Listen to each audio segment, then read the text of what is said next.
and still, of course, have many connections in Bedford and loved living here.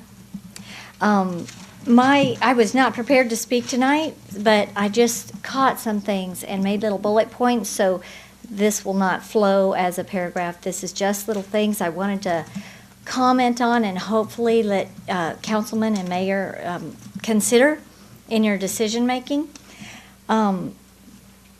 I noticed one point that the one truant that was apprehended and brought back to school, who was making the trouble, getting into a fight, that he was still truant, and this was during the ordinance. You know, so it doesn't prevent all of them, especially the most determined of them, will still be truant regardless of this ordinance. Also, you did make examples, one of you, of the laws, like the seatbelt laws, the red lights, and no insurance, making sure people have insurance, towing their car if they don't. One reason for those type of enforced laws is to protect everyone, you know, protect the innocent. And the difference with this one is I feel like it does not protect the innocent. It puts everyone as being considered as potentially not innocent.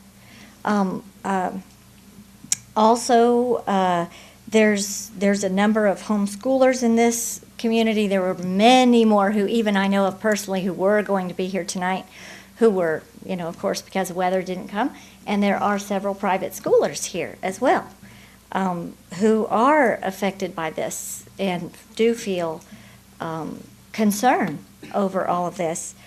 The wording of this particular law is very extreme and is, I'm real surprised that you all do not see it as well, because the wording of it really does restrict our freedoms. And in the study of cultural history,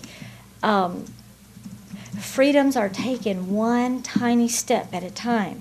And the wording of this one, many of you have expressed you're not worried because we have such integrity in our leaders right now, in our police, and in the ones who will be enforcing this, and I totally agree.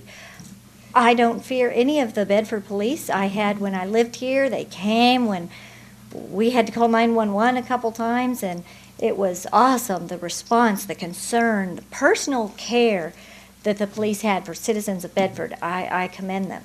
But times change, and the law will be in the books as it is written, and it will be interpreted differently, possibly, as time goes on, or it will be enforced to the letter of the law. And that's why it's so important that the letter of the law not be beyond what its intention is supposed to be. One more thing. I've been to a few of the meetings as everyone's discussing, and I was here the day that Dr. Tribble, was here, and the chief of police spoke, and I was here that day. And one thing that kept being talked about was that one good support for this law was that it allowed for prompt action, and it allowed for zero tolerance, which was going to be a real huge help to get the kids to stay in school that were not motivated to stay there. And I agree with that. That is really a good thing, to be able to act on those and not let them become big problems, which was one reason why y'all wanted this particular law. And right now, as the law states, I believe they can cite the person who they stop and give them up to a $500 fine, if I remember right, and they can return them to school. Let me see.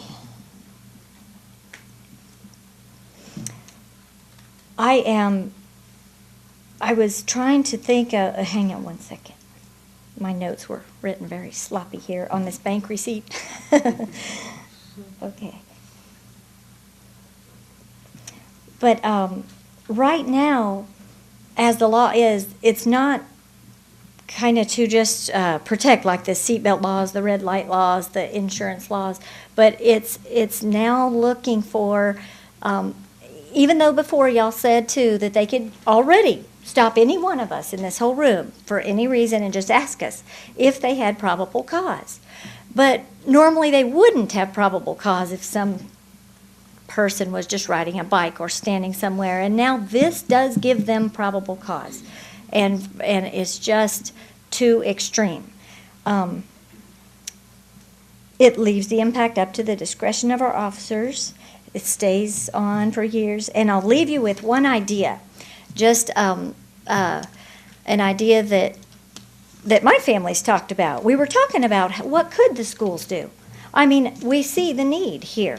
We have many public school friends, and we see the need. But one of the things we were talking about was that day that the Miss Tribble was here and all that, Dr. Tribble, she was saying, or one lady who stood up to speak said that parents call and say they cannot even get their kids to get out of bed. They need help from someone to help them get these rebellious teenagers to do what they're supposed to do. So that's why they asked for this help. So we thought of an idea. Really, the $500 fine and being returned to school may not impact the students themselves at all.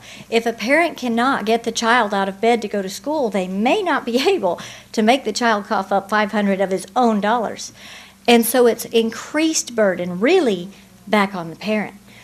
We were thinking that if the school, maybe even without this ordinance, if it were even taken away, the school could maybe have community service that directly impacts the student, takes up their free time, something they're required to be at. The parent cannot accept that responsibility. The mom's not going to show up and shovel the side of the road for the child. But whatever community service is, it will teach the child service, growth, unselfish thinking.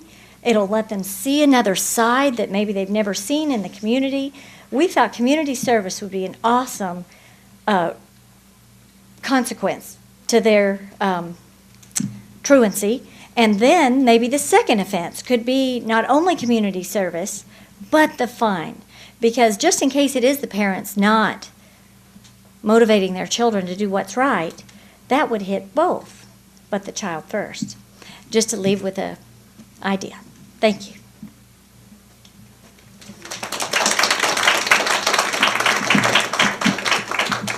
Hello, I'm LaTanya Smith. I live at 317.